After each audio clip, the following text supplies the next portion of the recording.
भास्कर दादाच्या कृपेने रावेर शहरात प्रत्येक 6 महिन्यात एक विशाल दंगल आयोजित करण्यात येत आहे. नाही तर रावेर शहराचं नाव कुस्तीमधून संपणार होतं, संपल्यासारखं होतं.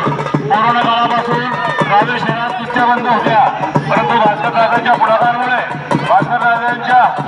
पुढाकारामुळे या दंगलला चार दिवस लावलेले, दंगलमध्ये 4 दिवस लावण्यात आलेले आहे आणि प्रत्येक 6 महिन्यात संकल्प आहे.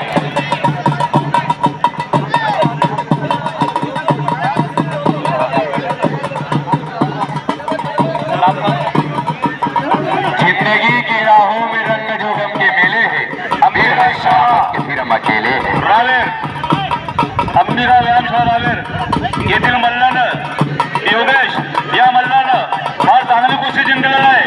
यानं फार चांगली कुस्ती जिंकलेला आहे. म्हणून अंबिरा व्यायामशाळेचे अध्यक्ष नगराध्यक्ष रावेर शहराचे भास्करदादा त्यांचं हार्दिक स्वागत केलेलं आहे. आखाड्यामध्ये योगेश भास्करदादा, तुम्ही त्या मुलांचा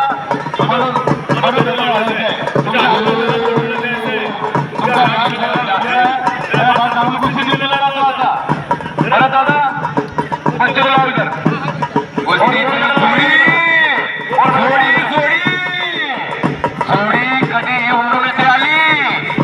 आपण ब्रहानपूर अल्ताकर यांच्या सोबत आलेला जोडी कशी मारावी. हा बघा, समोर पक्का धन घेतलेला. हो, लोकेश पहलवान पुढे बेटा स्टेजवर ये लवकर. लोकेश पहलवान अंबिका व्यायामशाळा रावेर, अंबिका व्यायामशाळा रावेर.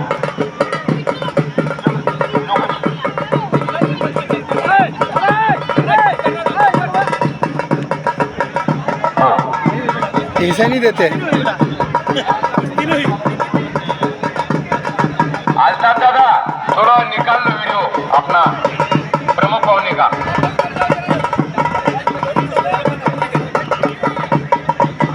वाली की निकाल लो. जरा लोकांचा सत्कार भास्करदादा माझ्या नगराध्यक्ष रावेर अंबिका व्यायामशाळांचा पठ्ठा अलरा दादा उनके अच्छे फोटो लो.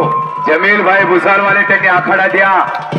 जमील दादा तिसरा त्यांचा फार आभारी आहोत. इसको घुमा दो ना. हाँ हाँ हाँ, साल से निकल रहे हैं. अच्छा अच्छा. या कुस्तीला फक्त 3 मिनिट दिलेले आहे. सकाराम दादा तुमच्या कुस्तीला हाँ वही सही है. हाँ हो. आता जळगाव जिल्ह्यामध्ये 1966 सालीचा इतिहास सांगतो. अरे 1966 साली आज पहिलं अधिवेशन होतं आणि मुंबईहून खेळणारे चुंबा मुतनाड आणि बेलगावमधून आणि दिनानाथ सिंग. आज 1966 साली महाराष्ट्र केसरी झाले होते दिनानाथ सिंग. ते अधिवेशन आपल्या जळगाव जिल्ह्यामध्ये होतं. अरे खरा अर्थाने पाहायला गेलं तर 2007 साली पहिला उपमहाराष्ट्र केसरी ठरला असेल ते जळगाव भागाचा. त्याच्या सुद्धा इतिहास मी तुम्हाला सांगणार आहे.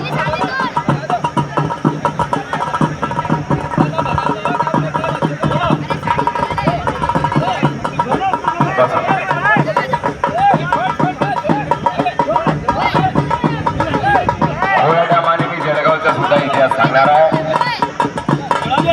एक पकड़ हो यांदा खड़ा करके. महाराष्ट्र केसरी पहिला उपमहाराष्ट्र केसरी 2 वेळा झालेला आहे. महारुद्र केसरी हे सुद्धा झालेलं आहे. 12 वेळा मेडल आंतरराष्ट्रीय खेळ यांच्या सुद्धा मी युवराजाबादचा इतिहास तुम्हाला सांगणार आहे. जाओ